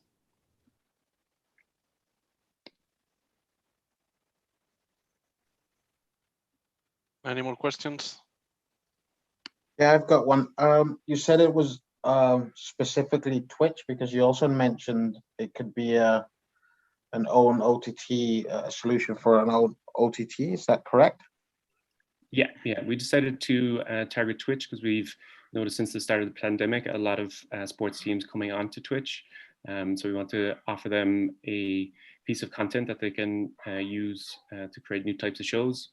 And one kind of problem with doing live is that there's live server costs. So some teams don't want to take the risk of spending a lot on server fees while they're still kind of trialing out the product. But we fully believe in the long-term viability of teams and leagues and individuals doing their own live. So we want to be part of their OTT and on their websites and apps, because it allows them a lot more freedoms in terms of what they can and cannot do. Thank you. You're welcome. Great. Thanks, Will. Thank you, Mark. So now we'll move on to the last startup, Cynic. It's your turn. Thanks, Mark. Let me share my screen.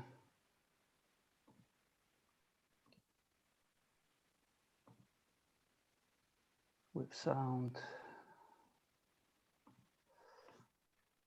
Okay. Can you all see that? Yep. Great. So at Cynic, we power watch together experiences for media companies. Watch together, as you can see on the left of the screen, is letting your fans video chat with their friends on your OTT platform, EuroLeague TV. And we already do this for a lot of media companies around the world. In England, for BT Sport and EE.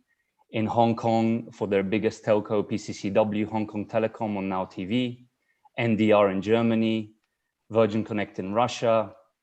We even powered FIFA's esports watch party in February, Eurovision Song Contest and others.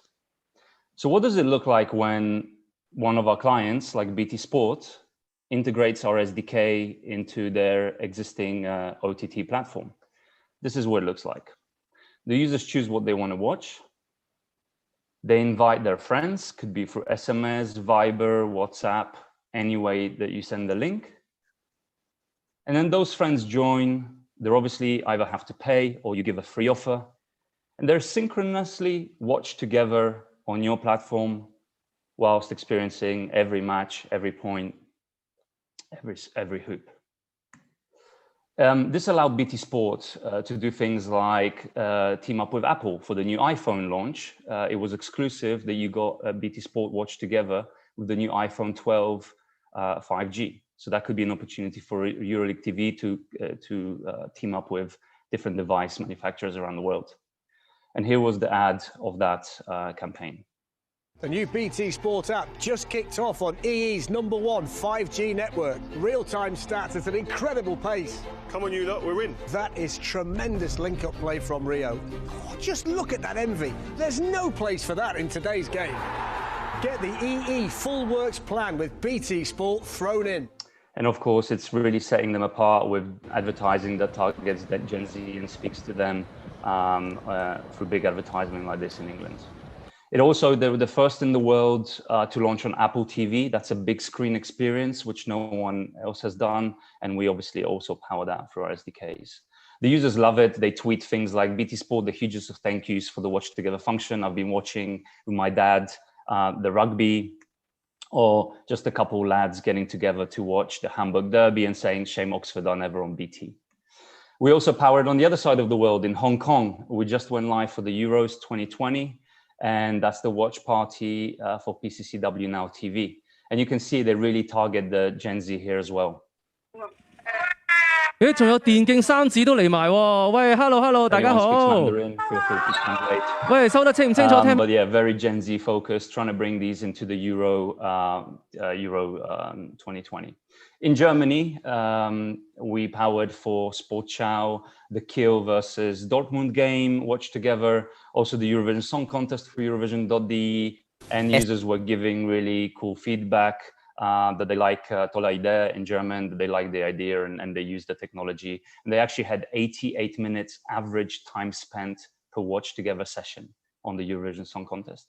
NPO start for the Tour de France allowed celebrities like a retired cyclist to join people's rooms, Michael Bulgerg, and this is what it looked like when he joined people's rooms.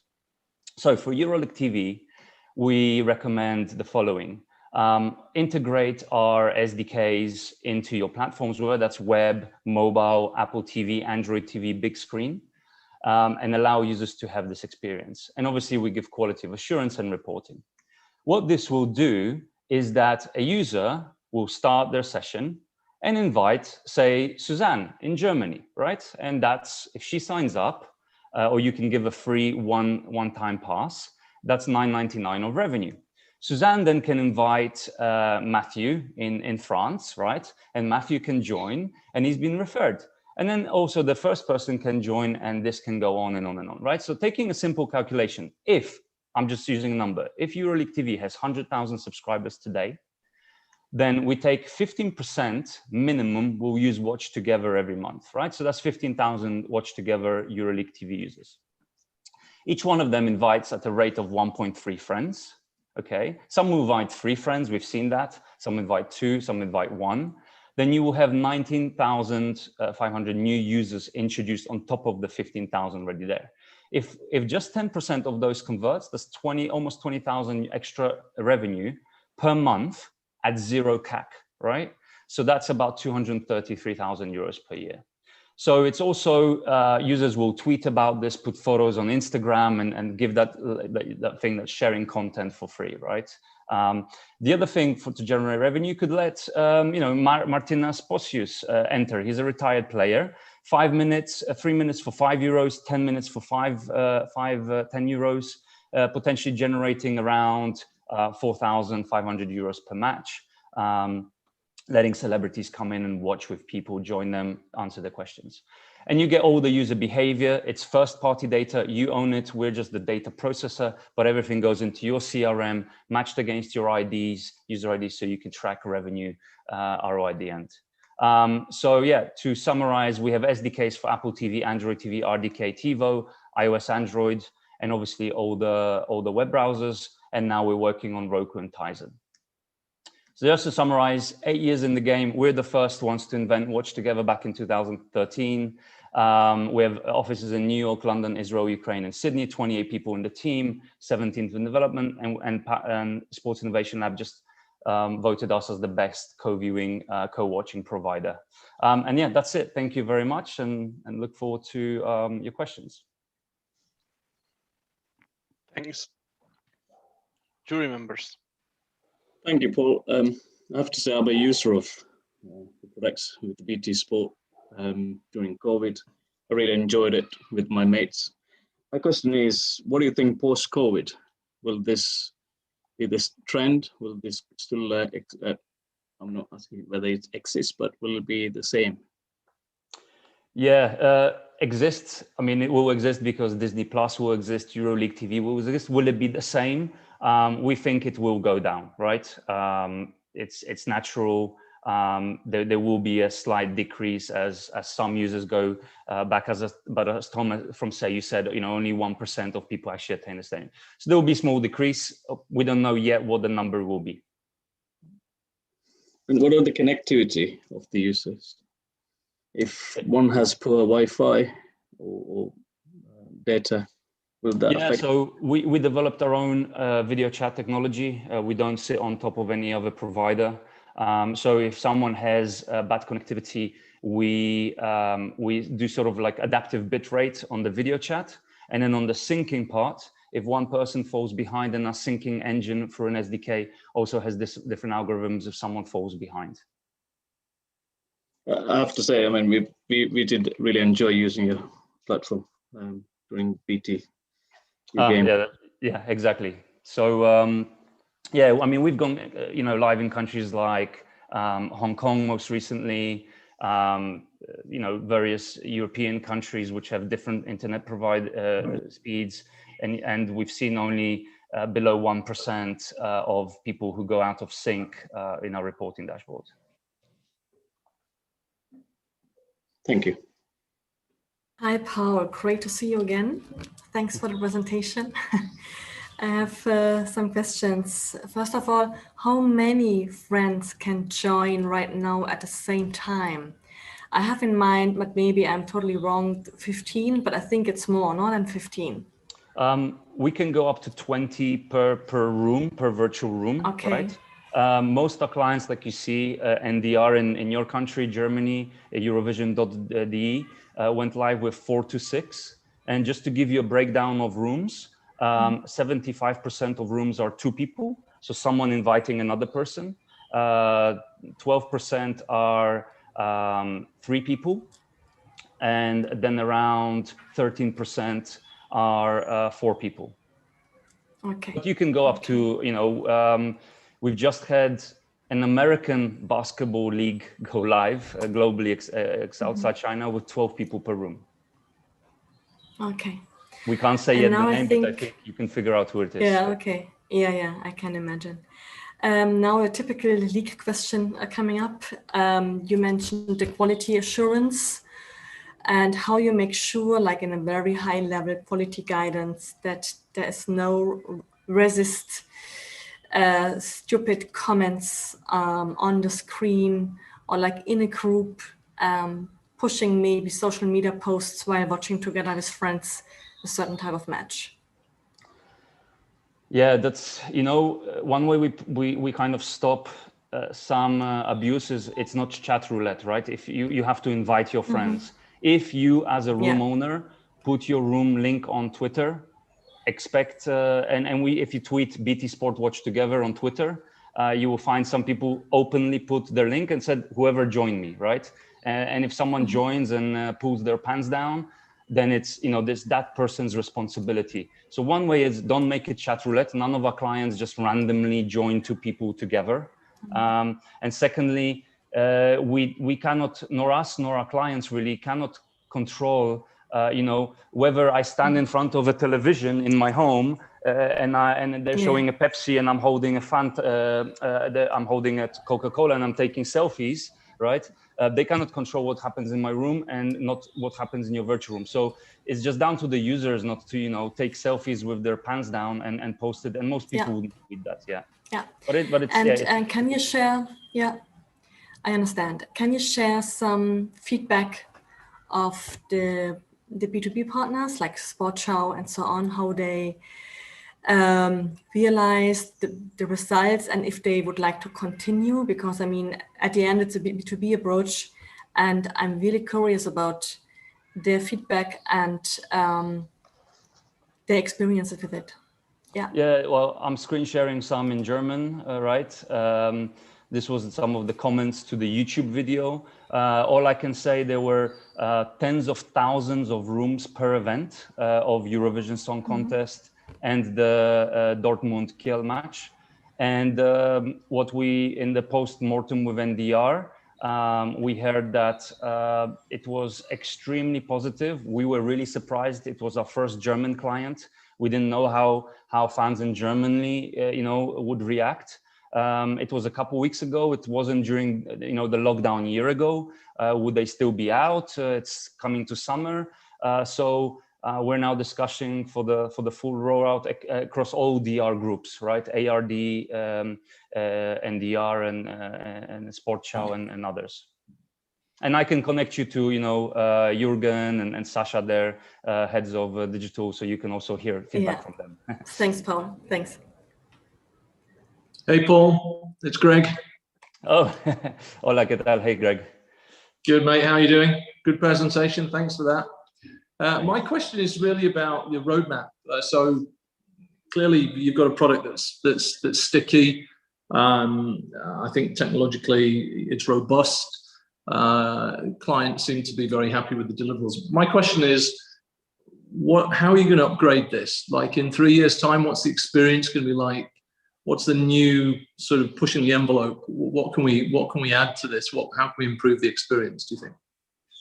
Yeah, you're really right. We see, let's call it what it is, right? Synchronized video chat with your friends on BT Sport or Now TV, right? So we see that as entry number one. It's the equivalent of getting your mates to your house, sitting around the couch, right? But on the couch, you have popcorn, you have beers, you have betting, right? Someone might, get a little envelope on the table and put some money in, right? So what are we as Scenic giving in their SDK in the really not a year from now, in the next 6 months, right? It's clearly things like, so the equivalent of a beer, right? On the sofa with your mates, hold out your hand to the camera and a Pepsi can will appear, right? Obviously served through an ad server. We're speaking already, partnering with ad server companies, who will serve and make sure it's not category, conflicting with, on screen you have Fanta as a sponsor and you're holding a digital Pepsi.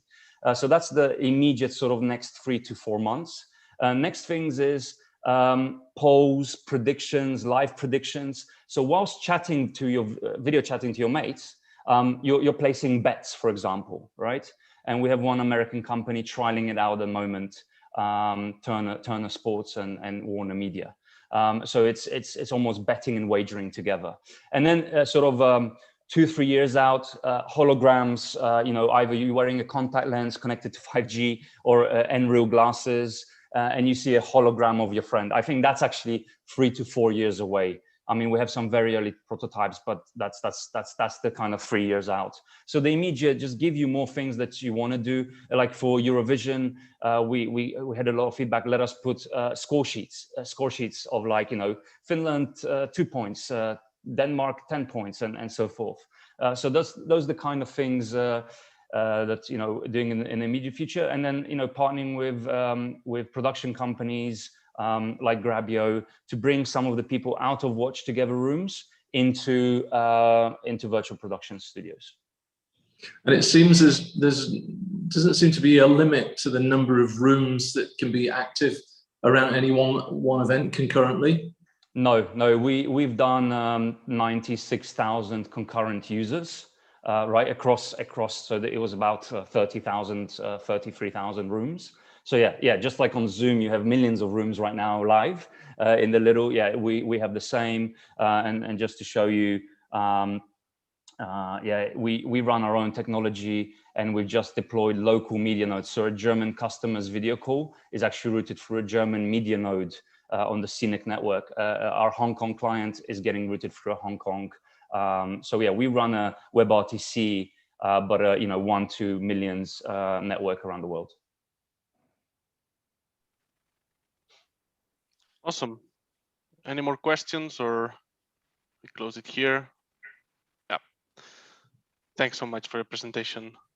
So now, the jury, we will jump into a separate call. I will put the link just as a reminder on the chat, just for the jury, of course.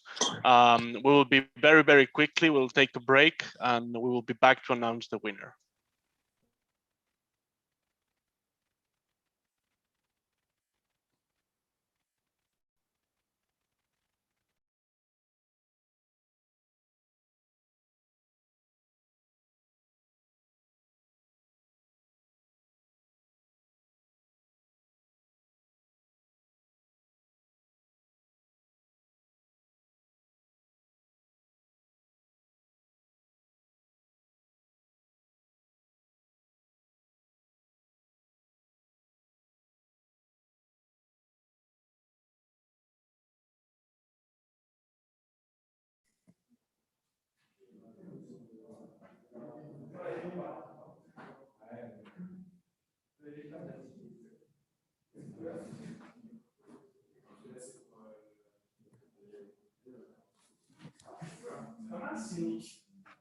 Attends.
And we're back. So thank you for waiting, guys. It looked like a quick deliberation, but I can tell you that it was not that easy. We had some great ideas here, and we want to thank you all in the first for taking your time, for taking part in the competition, for taking advantage of the mentorship program. And again, just one more time, this is a prize that, of course, we celebrate the one that we believe has the more potential, but this doesn't limit your path here with us. All of your proposals will be reviewed internally by the executive committee at the EuroLeague. We'll evaluate your proposals, check with the teams and the departments within the EuroLeague, and get back to you because we are not limited to doing the pilot program that you propose with just one company, but we can do it with multiple ones. After this just disclaimer, I would like to thank Cynic and Klopic, as well as Imagine AR, for their presentations. They were very, very close to making it, but they were not the winners. The rest of you, I will also thank you, but the winner in this case is Slate. Congratulations. Thank you so much. Really appreciate it. Congratulations. Thank you, everybody. If we were physically, I will be handing you a basketball with the winner, and we will do a picture and we'll do everything. Unfortunately, with this online format, we are not able to meet. But listen, guys, I'm very sorry that you were not able to make it to Barcelona this year due to COVID. But for next year's session, we will think about something for you guys to take part. Even if you're not taking part of the event, we will like to have you here in Barcelona and maybe share some of the 4 years from now Mobile World Congress experience and join us at the office. So we'll keep in touch with everyone, guys, and thank you so much for taking part of this, and look forward news from us after we close all the evaluation period from here. And that's it. Thank you, everyone, for joining, for following, and the jury members, of course, for their difficult task every year. Keep in touch, guys. Take care. Thank you. Bye. Thanks, Mark. Thank you. Bye. Thanks for putting this all together. Thank you, guys. So much. Bye. Bye-bye. Thanks, Mark. Thank you. Thank you.